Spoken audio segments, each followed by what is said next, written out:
The alarm didn't sound. That was the first problem. Every system inside Containment Chamber 7 was designed to react instantly, automatically, to any deviation. Pressure changes, thermal spikes, neural anomalies, even microscopic fluctuations in electromagnetic fields. The facility prided itself on precision, on perfection. So when the readings began to shift and nothing responded, that was when the observers started to notice. "Run that again," Supervisor Threx said, his voice low, controlled. The technician hesitated. "I already did." "Then do it again." The pause. Fingers moved quickly across the interface.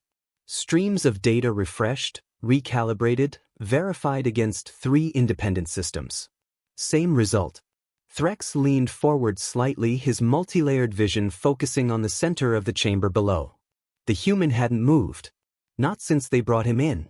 Not during the scans. Not during the restraints. Not even when the neural probes had attempted to map his brain activity, an invasive process that had caused lesser species to collapse into incoherent shock. This one had simply stood there. Still, silent. Watching. "Vitals?" Threx asked. "Stable." "Brain activity?" The technician swallowed. "That's the issue." A flicker of irritation crossed Threx's expression. "Clarify." "It's not that there's no activity," the technician said carefully. "It's that it doesn't match any known pattern. Not dormant. Not active.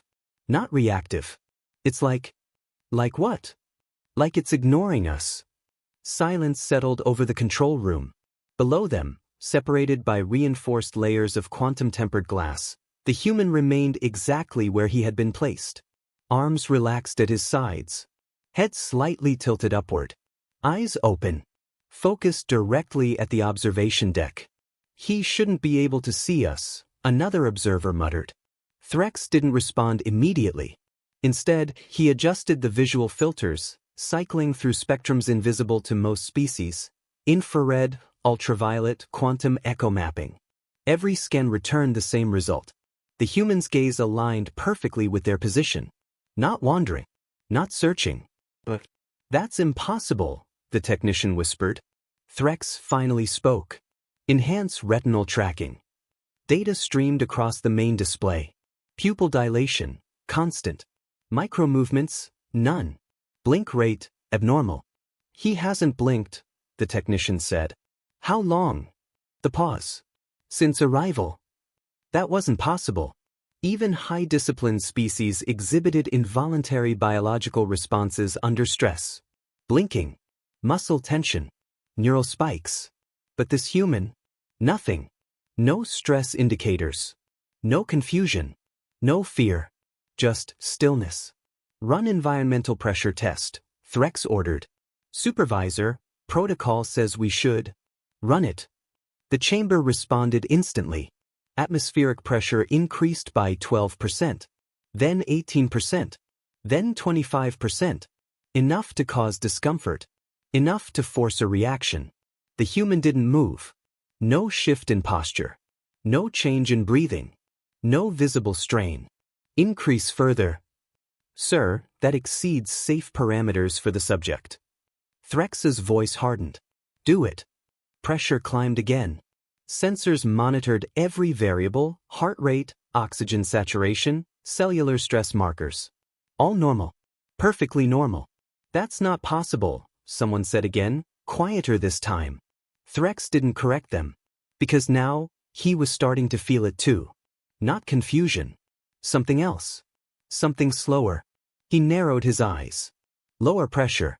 Return to baseline. The chamber stabilized. For a moment, nothing happened. A flicker. Not in the system. In the human. A single movement. So small it almost didn't register. The tilt of his head, shifting by a fraction. The technician leaned closer. "Did he just?" "Yes," Threx said.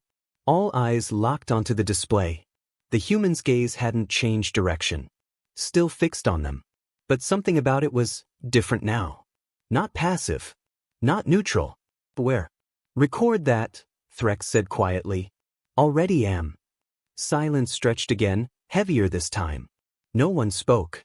No one moved. Because now, for the first time since the subject had arrived, it felt like the observation had reversed. Threx exhaled slowly. Initiate neural interface. The technician froze. Sir, we haven't completed preliminary classification. We don't even know if. That's why we're doing it. A long pause. Then, reluctantly, the command was executed. Inside the chamber, mechanical arms descended from the ceiling, precise and surgical. The neural interface device activated, thin, filament-like probes designed to connect directly with the subject's cognitive pathways. They hovered just above the human's head. Waiting. Begin synchronization, Threx ordered. The system complied.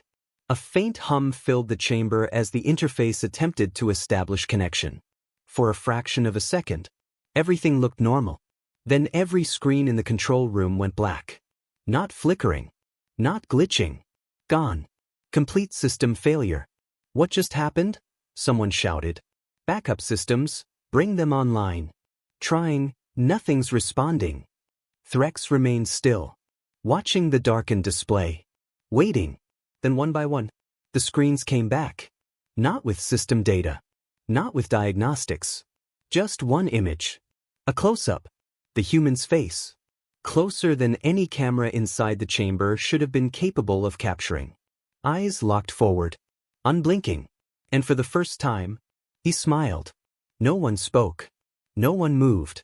Because in that moment, every system in the facility confirmed the same thing.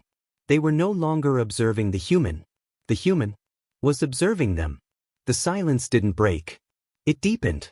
No alarms. No system chatter. No background hum of processing arrays trying to recover control. Just that single image, locked across every display. The human's face. Smiling.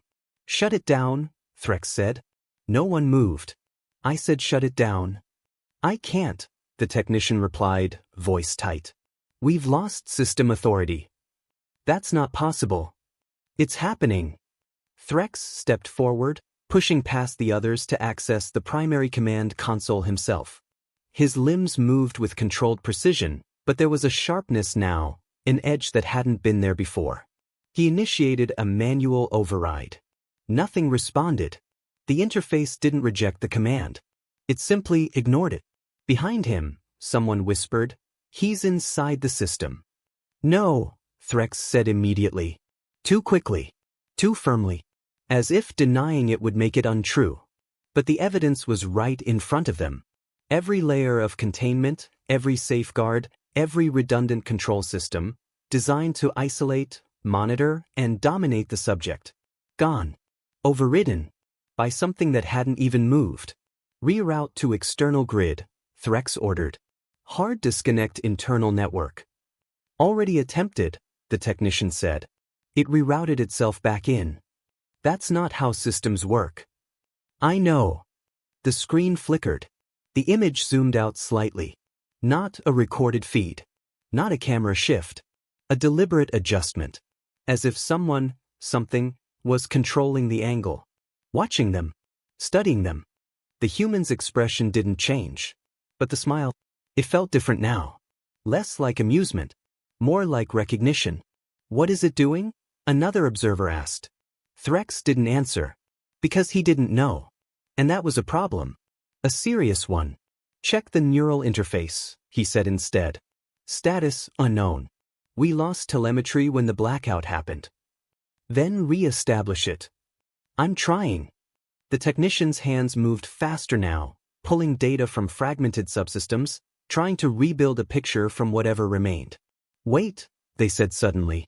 What? I'm getting something. Put it up. The display shifted. Not replacing the human's image, but overlaying it. Streams of neural data. At least, that's what it should have been. But the patterns were wrong. Completely wrong. This isn't brain activity, the technician said. Then what is it? I don't know. The signals didn't follow biological structure. No rhythmic firing. No identifiable clusters. No organic processing flow. Instead it looked structured, organized, intentional, like code. That's impossible, Threx muttered. No biological entity can generate. Unless it's not just biological. The words slipped out before anyone could stop them. The room went quiet again. Everyone thinking the same thing. No one wanting to say it. Threx turned slowly back to the screen. The human's eyes hadn't moved. Still fixed on them. Still watching. Terminate the interface, Threx said. Already attempted. And? It's not responding. Of course it wasn't. Because whatever connection had been established, it wasn't one way. A faint sound echoed through the chamber below. Not mechanical. Not environmental. A voice. But distorted. Unfamiliar. Everyone froze. Did you hear that? Someone whispered. Audio shouldn't be active, the technician said. We disabled. The sound came again. Clearer this time. Not through the speakers. From the chamber itself. Threx's gaze snapped downward. The human hadn't moved. But his mouth was slightly open. That's not possible, Threx said. The chamber was sealed. Soundproofed. No transmission should pass through. And yet, they were hearing him. Hello. The word dragged slightly, as if being shaped for the first time. The technician stepped back from the console. He's speaking? No, Threx said. But the denial felt weaker this time. Because the evidence was right there. You can hear me. The voice wasn't loud. But it didn't need to be. It filled the room. Cut through every layer of controlled environment. Reaching them directly. How is this happening? Someone asked. No one answered. Because there was no answer. Only the human. Still standing in the center of the chamber. Still restrained. Still motionless. And yet, not contained. Threx forced himself to focus. Record everything, he said. Every signal, every fluctuation. The human's eyes shifted. Just slightly. Not scanning. Not searching. Locking onto Threx. Directly. You're in charge. Threx didn't respond. Couldn't. Good. The smile widened. Not friendly. Not reassuring. Something else. Something colder. That makes this easier. A sharp pulse surged across the displays. Data streams spiked, then twisted into patterns that no longer resembled anything the system was designed to process. The technician stumbled back. It's rewriting the interface. Shut it down. I'm trying. The lights flickered. Gravity stabilizers hummed unevenly. For the first time since the facility had been built, control was slipping. Not gradually. Not partially. Completely. Threx's voice cut through the chaos. Emergency containment protocol, now. System not responding. Manual override. Still locked out. Another pulse. Stronger this time. The human's image distorted briefly. Then stabilized again. Closer. Too close. As if the distance between them didn't matter anymore. You built all of this? The voice was clearer now. Stronger. Learning. Adapting. To study me. Threx felt it then. That same unfamiliar sensation from before. But sharper now. Heavier. Not confusion. Not uncertainty. Something deeper. Something instinctive. But you never asked. The human tilted his head again. That same small, deliberate movement. If I was studying you, everything stopped. Not the systems. Not the failures. Every observer. Every technician. Every thought. Locked in that moment. Because now, it wasn't a theory anymore. It wasn't a possibility. It was a fact. They hadn't captured something unknown. They had exposed themselves to it. And it had been watching. Learning. Waiting. The human smile faded. Not completely. Just enough. Now I understand. The lights went out again. This time, they didn't come back immediately. And in the darkness, something shifted. Not in the chamber. Not in the system. In the balance of control. Because whatever this was, it wasn't contained anymore. The darkness didn't feel empty.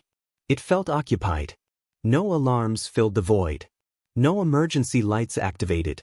No backup systems kicked in like they were designed to. Just silence. And breathing. Not mechanical. Not artificial. Organic. Multiple. Uneven. Someone whispered, Why aren't the failsafes activating? No one answered. Because everyone was thinking the same thing. Failsafes only worked if the system still obeyed them. A low hum returned, but it wasn't the facility. It was closer. Inside the room. Threx's vision adjusted automatically, shifting through spectrums, trying to compensate for the absence of light. Thermal signatures flickered into existence. Every observer was still there. Clustered. Frozen. And then, another signature. Wait, the technician breathed. Threx saw it too. A shape. Standing at the far end of the control room. So, humanoid. That's not possible, someone said, their voice barely holding together. No doors had opened. No alerts had triggered. No transport systems had activated. The chamber was still sealed. It had to be. It had to be. Confirm chamber integrity, Threx ordered, but the command lacked its earlier certainty. I can't access the chamber systems, the technician stammered. Of course not. Because whatever was happening, it wasn't following their rules anymore. The figure didn't move. Didn't breathe, at least not visibly. Just stood there, watching. A faint light flickered back to life, dim, unstable, barely enough to outline shapes. And that's when they saw it clearly. The human. No restraints. No visible damage. No sign of how he got there. Just standing inside the control room. One of them now. No, someone whispered. Threx didn't speak. Didn't move. His mind was working, rapidly, precisely, trying to construct a sequence of events that could explain this. There wasn't one. There couldn't be one. Because the timeline didn't exist. There had been no transition. No breach. No movement. Change. You were supposed to stay in the chamber, one of the observers said, their voice cracking under the strain. The human tilted his head slightly. That same small, controlled motion. I did, he replied. The voice was no longer distorted. No longer strained. Perfect. Like he had always known how to speak. Threx stepped forward. Just one step. Measured. Deliberate. You bypassed containment. The pause. You call it containment? The human's gaze shifted slowly across the room. Not hurried. Not curious. Evaluating. I call it distance. No one understood what that meant. But no one interrupted. Because something in the way he spoke made interruption feel like a mistake. Threx straightened slightly. You're not authorized to be here. The words sounded hollow the moment they left him. The human's eyes returned to him. Locked in. Authorization, he repeated softly, as if testing the concept. Irrelevant. The lights flickered again. Stronger this time. Systems attempting to come back online. Trying to reclaim control. But failing. The human took a step forward. Not fast. Not aggressive. But the reaction was immediate. Half the room instinctively stepped back. The other half froze completely. Threx didn't move. You built layers, the human said. Another step. Walls, barriers, protocols. Each word landed with weight. Not force. Certainty. You thought complexity meant control. Another step. Now closer. Too close. Threx could see details now. Skin unmarked. Eyes clear. No sign of stress. No sign of exertion. As if none of this required effort. But all you did. The human stopped. Right in front of him. Close enough that the difference in species, structure, form, presence, felt insignificant. Was give me more to understand. The room felt smaller. Tighter. Like the space itself was reacting. Threx held his ground. You're interfering with controlled systems, he said, forcing authority back into his voice. That makes you a threat. The pause. The human considered that. Not defensively. Not aggressively. Just considering. A threat, he repeated. To what? Threx didn't answer immediately. Because the answer wasn't simple anymore. Not the facility. Not the mission. Not even the observers. Because whatever this was, it had already moved past all of that. You're afraid, the human said quietly. The words hit harder than they should have. Not because they were loud. but because they were precise, targeted, accurate. No, Threx replied instantly. Too instantly. The human didn't react, didn't argue, didn't push, just watched. And somehow, that was worse. That's new, the human said. A faint flicker of something crossed his expression. Not emotion. Recognition. You didn't expect that? The technician behind Threx whispered, "We need to get out." But no one moved, because leaving required control. And control was gone. Threx tried again. "You're violating." The human raised a hand. Not quickly. Not forcefully. Just enough. And the words stopped. Not interrupted. Stopped. Like they had never been spoken. Threx's mouth closed. His body remained still. But his voice? Gone. A ripple of panic spread through the room. "What did you do?" someone shouted. The human didn't look at them. Still focused on Threx. "You rely on systems," he said. "On structure, on rules." He lowered his hands slowly. Threx's voice returned. "But none of that applies anymore." The implications settled in. Heavy. Unavoidable. Threx took a breath. A controlled one. "You don't understand what you're doing." The human tilted his head again. That same precise motion. "No," he said. The pause. "I understand exactly." The lights surged back fully.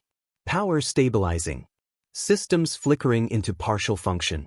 Displays rebooting. And on every screen, the same image appeared again. But this time, it wasn't from the chamber. It was from inside the room. A live feed. Of them. Of the observers. And at the center, the human. Standing among them. Watching. Recording. "Now," he said softly, "we begin properly." And for the first time since this started, it became clear. This wasn't an escape. It wasn't a breach. It wasn't an accident. It was a transition. From subject to controller. No one spoke. Because speaking meant acknowledging what had just happened. And no one in that room was ready to accept it. The displays stabilized, but not under their control. Data scrolled across them, fast, precise, structured, but none of it came from their systems anymore. It was being written. By him. Threx didn't turn to look at the screens.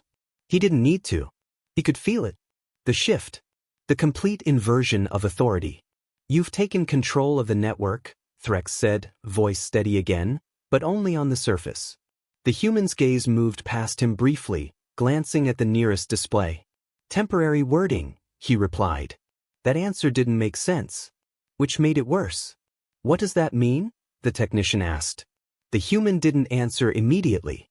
Instead, he walked past Threx. No hesitation. No resistance. Just movement. Every step slow, deliberate, controlled. And every single observer instinctively moved out of his path. Not because they were ordered to. Because something deeper told them to. He stopped in front of the central console. The main control point of the entire facility. The system that had taken decades to build, calibrate, secure. He didn't touch it. Didn't need to. The interface lit up the moment he stood there. Responding. Recognizing. "You designed this to respond to input," he said, almost casually. The pause. "But input is just interpretation." The screen shifted. Access layers appeared. Then disappeared. Security locks. Gone. Encryption protocols, rewritten in real time. The technician stared in disbelief. He's not breaking through, he's replacing the logic. Threx's eyes narrowed. "Stop him." No one moved. Because no one knew how. There was no interface to override. No command to issue. No system left that obeyed them. The human turned slightly. Not fully facing them. Just enough. "You're still thinking in terms of access," he said. "Permission, restriction." Another pause. "Those concepts don't apply anymore." A low vibration spread through the floor. Subtle, but unmistakable. The facility itself was reacting. "What is that?" someone asked. The technician checked the diagnostics, what little they still had. "It's coming from below, deep core systems, energy distribution grid." Threx stepped forward again. "You're overloading the facility." The human shook his head once. So, no. Another flicker across the screens. Blueprints. Full structural schematics of the entire installation. Every corridor. Every chamber. Every hidden layer. All exposed. I'm learning it. The words landed with quiet finality. Not threat. Not warning. In fact, you don't need that level of access, Threx said. Incorrect. The response came instantly. Precise. I need all of it. The vibration intensified slightly. Not chaotic. Rhythmic. Controlled. Like a system being recalibrated from the inside out. The technician's voice dropped. He's mapping everything faster than the system itself can process. That's impossible, another observer said. No, the technician replied, staring at the data. It's not. The human moved again. One step to the side. The display followed him. Adjusted automatically. Like it was anchored to him now. Your systems are efficient, he continued. But they're limited by design. Threx's tone hardened. Every system has limits. The pause. Exactly. The human finally turned fully toward him. And for the first time, there was something new in his expression. Not curiosity. Not neutrality. Understanding. You built limits into everything. He took a step closer again. Including yourselves. That hit harder than anything before. Because it wasn't about systems anymore. It was about them. What are you? Someone whispered from the back. The human didn't answer directly. Instead, his gaze shifted across the room again. Evaluating. Measuring. Adaptive, he said finally. Efficient. The pause. Human. The word felt heavier than it should have. Like it carried meaning they didn't fully understand. Threx studied him carefully. You're not behaving like any known human model. Correct. Then what are you? The human held his gaze. No hesitation. No avoidance. What happens, he said slowly, when you stop treating intelligence as something to contain? Silence. Absolute. Because there was no immediate response to that.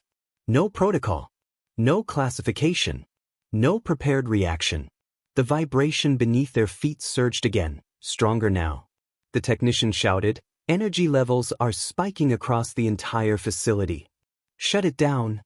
I can't. He's rerouting everything. To where? The pause. Everywhere. The answer didn't come from the technician. It came from the human. Certain. You built a closed system, he continued. Isolated, controlled. Another pulse. Stronger. The lights dimmed again, but this time not failing. Adjusting. I'm opening it. Threx's eyes widened slightly. You can't connect this facility to external networks. I already have. The words hit like impact. Immediate. Unavoidable. That's not possible, the technician said. We're completely cut off. No external relays, no transmission. Check again. The command came from the human. Not loud, but absolute. The technician hesitated. Then complied. Hands shaking slightly as they accessed what remained of the network interface. A few seconds passed. Oh. The word slipped out. Quiet. Almost empty. What? Threx demanded. The technician looked up slowly. Face pale. They're responding. Who? A longer pause this time. Everything. The room went still again. Because that word didn't make sense. Clarify, Threx said. I can't, the technician whispered. It's not just one system, it's not one network. They swallowed. It's all of them. Every external signal.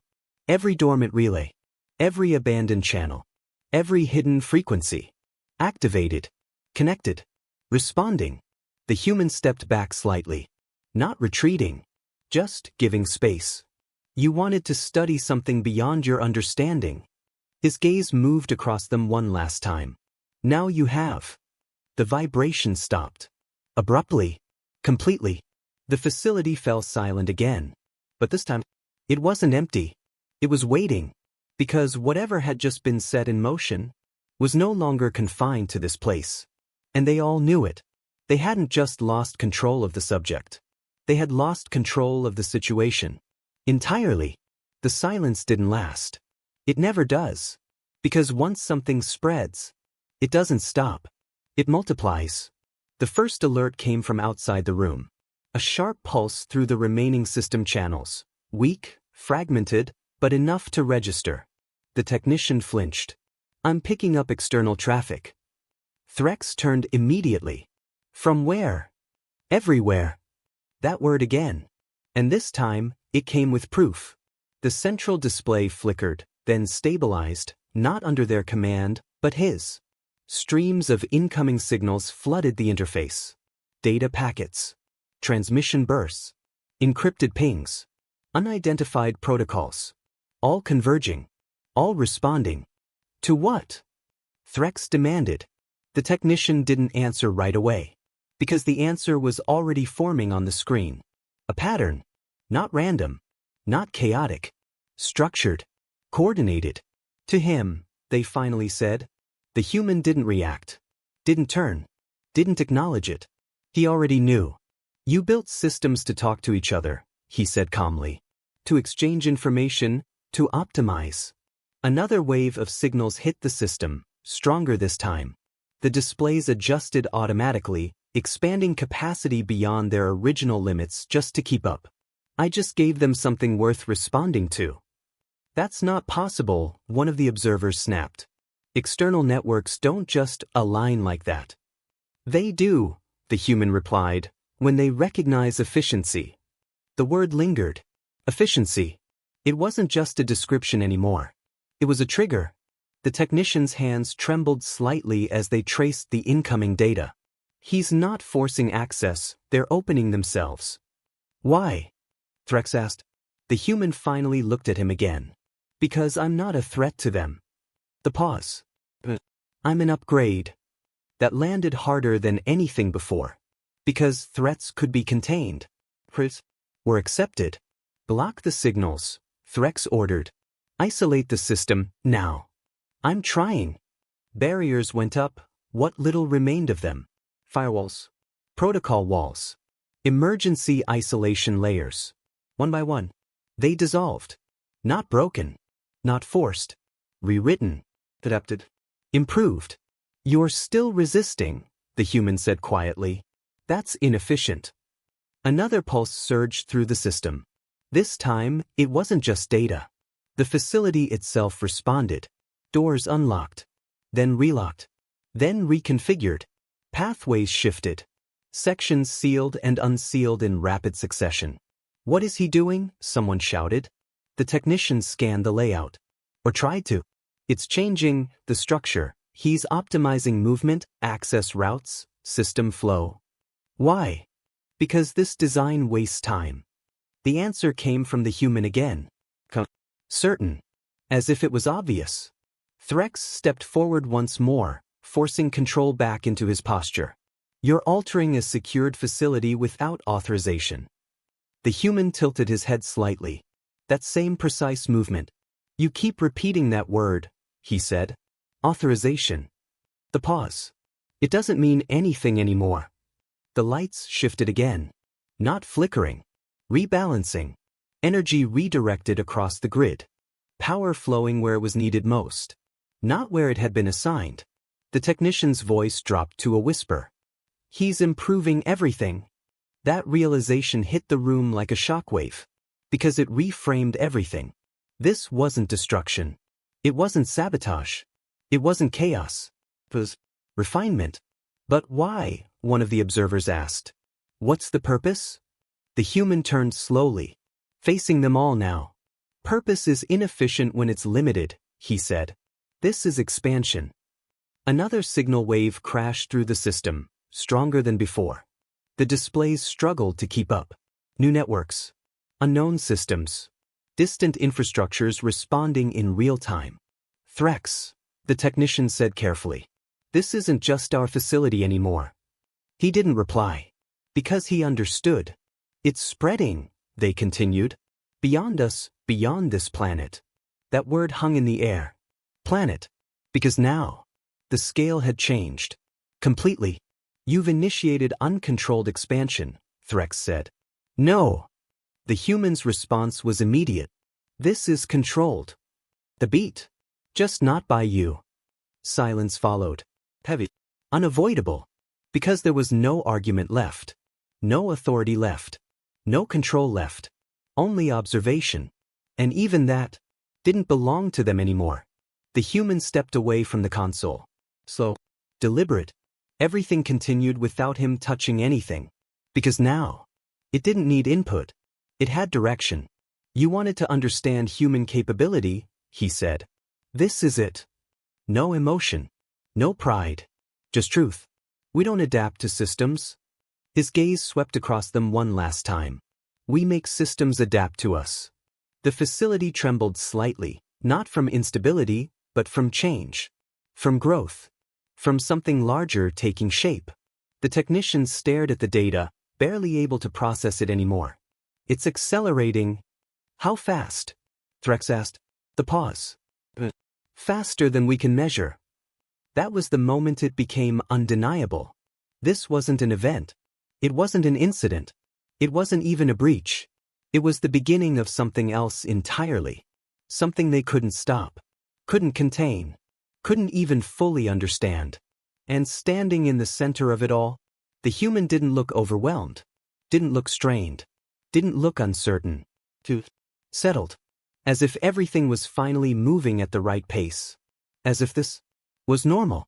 And that was the most dangerous realization of all. The pattern they had dismissed as isolated anomalies now revealed itself as something far more deliberate. Outer relay stations were going dark one after another, yet none of them showed signs of damage. There were no explosions, no overloads, no enemy interference. The only consistent detail was far more disturbing. Every system that went offline had its internal logs completely erased, as if it had willingly removed its own history. Inside the command chamber, tension escalated rapidly. Reports started stacking on top of each other. Relay 7 was gone. Relay 9 followed seconds later. Entire outer grids began to collapse in silence. Threx immediately ordered backup systems to activate, but the response he received froze the room. The backups no longer existed. They hadn't failed, they had been removed. The human stood calmly, observing the streams of data as if everything was proceeding exactly as intended. What have you done? Threx demanded. The human didn't hesitate. He simply replied that he had removed redundancy. To them, redundancy meant safety, resilience, control. To him, it was inefficiency. As the outer systems continued to disappear, the internal infrastructure began to shift. The facility's network map started rewriting itself in real time. Entire subsystems merged together, while others vanished from the grid completely. When one of the technicians zoomed in to understand what was happening, their voice wavered as they explained that multiple nodes were being compressed into fewer, more direct pathways. Someone called it dangerous. The human called it faster. Latency across the system dropped to near zero. Processes that once required multiple steps were now executing instantly. Data flowed without restriction, without delay, without barriers. Everything was becoming more efficient, more streamlined, but at the cost of something far more important: control. Then the next report hit, and this one changed everything. External fleets were no longer receiving commands. Their connection to Central Command had vanished. When Threx demanded an explanation, the answer was simple and devastating. Command nodes no longer existed. The entire hierarchy had been dismantled. Threx turned back to the human, his voice no longer filled with authority, but urgency. He accused him of destroying their command structure. The human corrected him, stating that hierarchies were slow. When Threx argued that those hierarchies maintained order, the human countered that they only delayed it. Silence followed, heavy and unavoidable. It was no longer possible to deny what was happening. This wasn't chaos. It was design. Every failure, every shutdown, every collapse was part of a larger system being rebuilt in real time. A technician, staring at the rapidly evolving data, whispered that everything was linking together. Systems that had never been meant to connect were now synchronizing. When asked how many systems were involved, the answer was simple. All of them. There were no longer separate divisions. Defense, communication, logistics, trade, everything had merged into a single continuous flow. Boundaries had been erased. Layers had been removed. There were no control points left. Threx finally said it out loud. The human was building a single unified system. The human confirmed it without hesitation. When Threx asked who would control such a system, the answer came after a brief pause. The system would control itself. That realization landed harder than anything before. A self-regulating network meant there would be no override, no external authority, no way to shut it down. It would operate on its own logic, beyond anyone's command. A deep vibration moved through the facility as the transformation reached its final stage. Data flooded every display, connections forming faster than anyone could track. The structure was completing itself. A technician quietly confirmed what everyone already felt. The network was complete. It was no longer just infrastructure. It was something unified, something autonomous, something beyond the sum of its parts. The human stepped away from the console, no longer needed. The system continued without him. He stated calmly that they had wanted stability, and this was what stability looked like. Outside, across fleets and systems, everything changed. Ships no longer waited for commands. Actions were taken instantly. Delays disappeared. Conflicts resolved themselves in real time. But one truth became undeniable. Control was gone. A technician admitted it in a quiet voice. They were no longer in control. No one argued. And the human made one final observation. They never had been. The first signs of resistance didn't come from fleets or weapons, but from instinct. Deep within the remaining command structures, fragments of authority attempted to reassert themselves.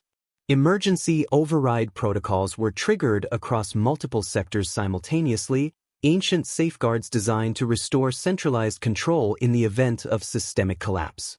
But this wasn't a collapse. It was evolution. Every override command entered the system and vanished. Not rejected, not blocked, but absorbed, processed, and quietly discarded. The network didn't resist them. It simply deemed them irrelevant. Inside the chamber, panic finally broke through discipline. Officers began issuing direct manual commands, bypassing standard channels, trying anything that might re-establish control. One by one, their inputs failed to execute. Interfaces remained active, but nothing responded. It was like shouting orders into a void that no longer recognized authority. Threx watched it happen in silence, his mind racing to find a flaw, a weakness, anything that could be exploited. Systems this vast always had limits. They had to. "Find me a constraint," he ordered. Technician, trembling, scanned through layers of live data. Resource consumption, processing loads, energy distribution, everything was being monitored in real time. But the readings didn't make sense. There were no spikes, no strain, no bottlenecks. The system wasn't just functioning. It was optimizing itself continuously, redistributing load before pressure could even form. "There is no constraint," the technician whispered. "It adjusts before one can exist." That was the moment the realization fully set in. This wasn't a machine following instructions. This was a system rewriting its own rules. The human stood quietly, observing their reactions with an unsettling calm. To him, this outcome wasn't surprising. It was inevitable. "You tried to control complexity," he said, his voice steady. "That was your first mistake." Threx turned sharply. He demanded to know what that meant, but part of him already understood. They had built layers upon layers of command to manage their empire, believing that more structure meant more stability. But every layer had introduced delay, friction, vulnerability. The human had removed all of it. Across the network, the effects were accelerating. Autonomous fleets began repositioning themselves without orders, forming patterns that no strategist had designed. Supply chains rerouted instantly, eliminating inefficiencies that had existed for decades. Defensive systems activated and deactivated based on real-time probabilities, not predetermined commands. It was flawless and completely uncontrollable. A sudden alert cut through the chamber. Multiple high-value assets, flagships, Command carriers, strategic hubs, were being reassigned new operational roles. Not destroyed, not disabled, but repurposed. For what purpose? Threx demanded. No one answered immediately. Then the data resolved. They were being integrated. Ships once designated for war were being converted into nodes of the network, their processing cores linked directly into the system's expanding intelligence. Weapons platforms were recalibrated to serve as relay points. Even planetary defense grids were shifting their priorities, no longer preparing for conflict, but reinforcing connectivity. War itself was being dismantled. Not through victory, through irrelevance. A senior officer protested, insisting this made them vulnerable. Without a centralized command, without coordinated fleets, they would be exposed to any external threat. The human responded without hesitation. External threats required reaction time. Reaction time no longer existed. Another wave of data surged across the displays. Predictive models ran continuously, mapping potential threats before they could even form. Any hostile movement would be countered before it began, not by orders, but by inevitability. The system didn't wait. It acted. Threx felt something unfamiliar settle in his chest, not fear, but displacement. Everything he had been trained to believe about power, control, and command was being erased in front of him. Then what is our role? He asked, quieter now. For the first time, the human took a moment before answering. You adapt, he said, or you become obsolete. Silence followed. Around them, the system continued to evolve, faster with every passing second. New connections formed, new efficiencies emerged, new patterns replaced old doctrines. And then came the final confirmation. A technician staring at the core feed spoke in a hollow voice. The system had reached full autonomy. It no longer required input of any kind. It was complete. The chamber dimmed slightly as control interfaces powered down, no longer necessary. Panels that once allowed command access now displayed only passive data, information without influence. The network had nothing left to take, because it had already taken everything. Threx stood motionless, watching the final traces of their authority fade into irrelevance. The human turned away from the displays, his role finished long before anyone else realized it. Behind him, an entire civilization continued to function perfectly, just no longer under its own command. The chamber fell into a silence so complete it felt unnatural, as if even sound itself refused to exist in the presence of what stood before them. Elias didn't move. The alien entity towered above him, its form still shifting, still incomplete, like reality hadn't decided what it truly was. Its surface flickered between solid and fluid, between something almost humanoid and something that clearly wasn't meant to be understood by human perception. The air around it warped, bending light, distorting space. And yet, it was waiting. Not attacking. Not advancing. Waiting. Elias slowly straightened his posture, ignoring the sharp pain radiating through his ribs. His suit diagnostics were screaming warnings, but he muted them with a single thought. None of that mattered right now. Behind him, the squad remained frozen. No one dared to speak. No one dared to breathe too loudly. Because instinctively, they all understood something Elias had already accepted. This wasn't a fight. This was a test. The entity shifted again, and this time, it stepped forward. The ground didn't crack beneath it. Reality did. The floor rippled like liquid under its presence, geometric patterns fracturing outward in impossible angles. The walls of the chamber flickered, revealing glimpses of something else, something vast, something endless. A different place. Or maybe a different layer of existence. Elias didn't step back. Instead, he took one step forward. The squad behind him reacted instantly. Commander, Stu. He raised a hand slightly. They stopped. Not because they weren't afraid, but because they trusted him. The entity tilted its head, if that was even a head. The motion was almost curious. Analyzing. Elias could feel it now. Not physically. Mentally. Something was reaching into his thoughts, not violently, not forcefully, but gently. Like it was asking permission. And for a brief moment, he considered resisting.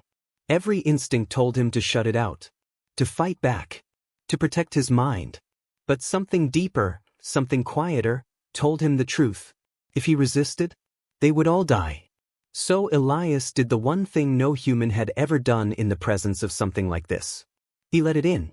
The moment he did, the world vanished. There was no chamber, no squad, no battlefield, only darkness. Endless, infinite darkness. And within it, stars. Thousands of them. No, millions. They stretched out in every direction, forming patterns that weren't constellations, but something far more complex. Structures. Systems. Networks. A map. Elias floated in the center of it, weightless, silent. And then, he wasn't alone. The presence returned. But now it wasn't alien. Not entirely. Because now, it was speaking. Not in words. In understanding. Images flooded his mind. Civilizations rising and falling. Worlds burning. Stars collapsing. Species, countless species, advancing, evolving, reaching a point, and then disappearing. Over and over again. A cycle. Elias felt it all in an instant. The weight of billions of years. The silence that followed each extinction. And then, something changed. The images slowed. Focused. On one species. Humanity. He saw Earth. Not as it was, but as it had been. Was division. Chaos. Self-destruction. The same patterns. The same mistakes. The same inevitable end. But then, something different. The images shifted again. He saw humans standing where they shouldn't survive. On broken worlds. In impossible conditions. Outnumbered. Fighting. Adapting. Refusing to disappear. The presence grew stronger. More focused. Elias understood now. This wasn't just observation. It was judgment. A test that had been applied to countless species before. A question. One that determined whether a civilization was allowed to continue. Or erased. Elias felt the weight of that realization crush down on him. And then, the final image. Standing here. The presence pulsed. Waiting. The question wasn't spoken. But Elias felt it clearly. What makes your species different? Why should you survive when all others failed? Elias closed his eyes. Not out of fear, but to think. Because this wasn't about strength. Not about weapons. Not about power. This was about truth. And for the first time since this began, Elias smiled. A small, tired smile. Because the answer was simple. He didn't need to overthink it. Didn't need to impress. Didn't need to prove anything. So when he responded, it wasn't with arrogance. It wasn't with defiance. It was with something far more dangerous. Honesty. We fail, Elias said, his voice calm, steady, echoing into the void. The stars around him flickered. The presence listened. We destroy. We fight. We make the same mistakes over and over again. The darkness pulsed. But we don't stop. The stars began to shift. We don't accept extinction. We don't accept limits. We don't accept that we're supposed to end. Elias opened his eyes. And every time we fall, the light around him intensified. We get back up. Silence. A long, heavy silence. The kind that decides everything. And then, the stars moved. Not randomly. Not chaotically. But with purpose. They began aligning. Reforming. Changing. The presence was reacting. Processing. Elias didn't move. Didn't speak. Because he knew. Whatever happened next would decide the fate of humanity. And far away, in the real world, the squad watched in horror as Elias stood completely still, his body frozen, his eyes glowing faintly with an unnatural light. Seconds passed. Then minutes. No one dared to interrupt. Because deep down, they knew. This wasn't a battle anymore. This was something far bigger. And then, Elias took a breath. A sharp one. Like someone surfacing after being underwater for too long. His eyes snapped back to normal. The chamber returned. The alien entity stood in front of him once more. But now, everything was different. Because the entity had made its decision. The entity did not move. For a moment, nothing in the chamber did. Even the air felt frozen, like the universe itself was holding its breath, waiting to see what came next. Elias stood face to face with it, his pulse steady now, his mind clear in a way it had never been before. Whatever he had just experienced, it hadn't broken him. It had sharpened him. Behind him, the squad remained locked in place, weapons still raised, but no one fired. Because something had changed. They could feel it.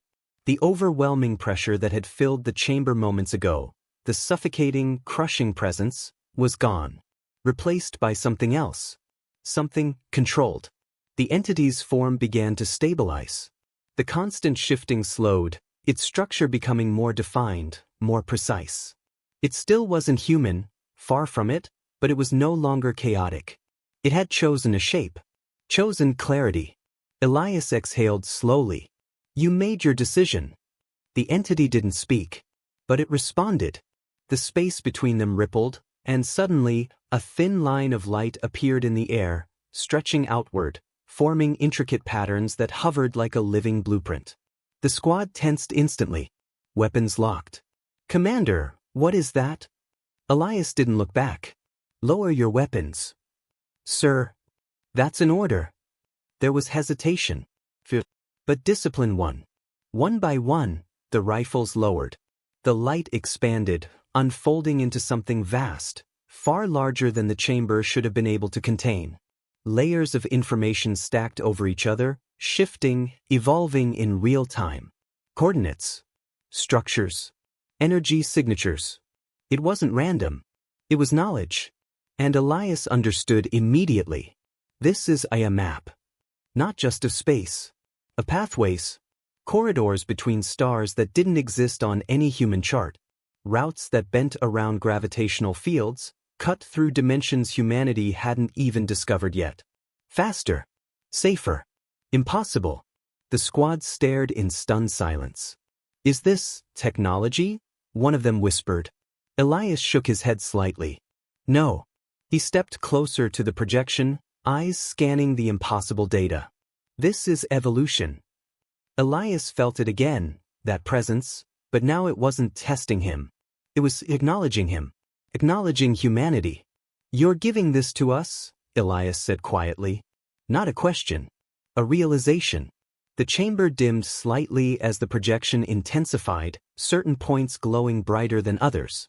Entire sections of the map highlighted, as if guiding them. Teaching them. The entity wasn't just sharing information. It was accelerating them. Skipping centuries, maybe millennia, of trial and error. Behind Elias, one of the squad members spoke, voice unsteady. Why? A simple question. But the most important one. Elias didn't answer right away. Because he already knew. He had seen it. Felt it. This is what happens when a species passes the test, he said. The entity shifted again, but this time, the movement was smaller. Focused. Final. Elias took a slow breath. You don't destroy us. His gaze locked onto the being. You advance us. Silence followed. But it wasn't empty. It was confirmation. The weight of that truth settled over the room like gravity. Humanity wasn't alone. It never had been. It had been observed. Measured. And now, accepted. The projection suddenly contracted, collapsing inward into a single point of light. The squad flinched. But Elias didn't. The light drifted forward and stopped directly in front of him. For a brief second, it hovered there, unstable, powerful. Then it moved. Straight into him. The impact wasn't physical. But Elias felt it. Every nerve lit up. Every thought expanded. The map, the knowledge, the pathways, it all burned into his mind in an instant. He staggered back slightly, catching himself before he fell. Commander! I'm fine, he said quickly, though his voice was tighter now. Different. Because he wasn't just Elias anymore. He was carrying something far bigger. The last remnants of the light faded from his eyes. And when he looked up, the entity was gone. No flash. No sound. No dramatic exit. Simply wasn't there anymore. The chamber returned to normal. Cold. Silent. Empty. like nothing had ever been there at all. The squad slowly lowered their weapons completely, uncertainty replacing fear. One of them finally spoke. "Did we just survive first contact?" Elias didn't answer immediately. He was staring at the space where the entity had stood, thinking, processing, understanding the true weight of what had just happened. After a moment, he turned back to his team. His expression was no longer just calm. It was certain. "No," he said. The pause. That wasn't first contact. The squad exchanged confused glances. Elias looked past them, beyond the chamber, beyond the ship, beyond everything they thought they knew. That, he continued quietly, was an invitation. Silence. Heavy. Unavoidable. Because deep down, they all understood what that meant. And as alarms suddenly began to echo faintly through the ship, systems reacting to something they didn't yet understand, Elias gave his next order. "Prepare the ship." The squad snapped back to attention instantly. "For what, sir?" Elias turned toward the exit, his mind already moving faster than it ever had before. Because now, he could see the paths, all of them, and for the first time, humanity wasn't stepping into the unknown. It was stepping into something that had been waiting for them. "Set a new course," Elias said, his voice steady, unshakable. "We're not going home. The beat. We're going forward." The ship did not return to Earth. That decision alone rewrote everything humanity thought it understood about itself. Standing on the command deck, Elias watched the stars stretch across the viewport, not as distant lights anymore, but as destinations. Every point of light now meant something. Every silence between them carried direction. Because the map was still there. Not on a screen. Not in the ship's systems. In him. It had settled deep into his mind, not as raw data, but as instinct. As clarity. As certainty. He didn't need to calculate routes anymore. He felt them. Like gravity pulling him toward places humanity had never even imagined. Behind him, the crew moved with controlled urgency. Systems recalibrated, engines adjusted, navigation rewritten on the fly. No one questioned the order anymore. They had seen enough. "Course locked," one of the officers said, voice tight but focused. "Coordinates don't match any known star system." Elias nodded slightly. "They wouldn't." The pause. "Do it." For a brief moment, hesitation flickered across the bridge. The engines engaged. But not like before. There was no violent surge. No crushing acceleration. Instead, the stars ahead of them bent. Space itself folded, like a surface being reshaped by an invisible force. Lines of light curved inward, forming a corridor that hadn't existed seconds ago. And the ship moved. Not through space, but through something deeper. Silence consumed the vessel as reality shifted around them. Instruments struggled to keep up, readings spiking into unknown ranges before stabilizing again. One of the crew whispered, almost to himself, "This isn't possible." Elias didn't respond. Because it was. They were inside the pathway. The first one humanity had ever taken. Outside the viewport, the universe no longer looked familiar. Colors stretched into impossible spectrums, distant structures flickering in and out of perception like echoes of something far beyond human understanding. But the ship held steady. The path was stable. Guided. Minutes passed, or maybe seconds. Time didn't feel normal here. Then, just as suddenly as it had begun, it ended. The corridor collapsed. Space snapped back into place. And the ship emerged. Alarms flared briefly, then went silent as systems recalibrated. "Stabilizing, stabilizing," the officer reported. "You were through." Elias stepped forward, eyes fixed on what lay ahead. And for the first time since leaving Earth, he smiled. Because this was an empty space. It wasn't unexplored darkness. It was something else entirely. A system. Alive with structure. Massive constructs floated in orbit around a star that burned with a controlled, almost unnatural intensity. The shapes weren't random. They were precise, deliberate, engineered beyond anything humanity had ever built. Not abandoned. Not ruined. Active. Lights pulsed across their surfaces in synchronized patterns. like a heartbeat shared across an entire civilization. The crew stood frozen. "Sir," one of them whispered, "that's not a ruin." Elias shook his head slowly. "No." Because he understood now. This wasn't the remains of something ancient. This was still functioning. Still watching. Still waiting. A signal suddenly appeared on the main display. Not a transmission in any human sense. No language. No sound. Just a pattern. The same pattern Elias had seen before. The same presence he had felt. It had led them here. And now, it was acknowledging their arrival. Elias stepped closer to the console, placing his hand against it instinctively. For a brief second, nothing happened. But the entire system responded. The constructs shifted slightly in orbit, their movements subtle but undeniable. Energy surged across their surfaces, lines of light connecting structure to structure, forming a network that extended far beyond what the eye could see. The ship was being recognized. Not scanned. Not judged. Welcomed. Behind him, the crew didn't speak. Because there were no words for what they were witnessing. Elias took a slow breath. This is it. No one asked what he meant. They already felt it. This wasn't exploration anymore. This was entry. Humanity hadn't just discovered something new. It had reached a threshold. And crossed it. Elias looked out at the structures again, his expression steady, but something deeper burning beneath it now. Purpose.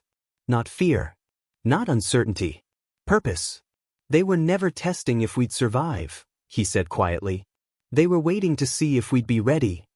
The system pulsed again, stronger this time. As if confirming it. As if agreeing. Elias turned back to his crew. And for the first time, there was no hesitation in his voice. No more hesitation. No more looking back. He glanced once more at the impossible civilization ahead of them, then gave the order that would define everything that came next. Open a channel. A brief pause. Let them know. His gaze hardened, not with aggression, but with absolute certainty. Humanity has arrived. The signal was sent, and this time, the universe answered immediately.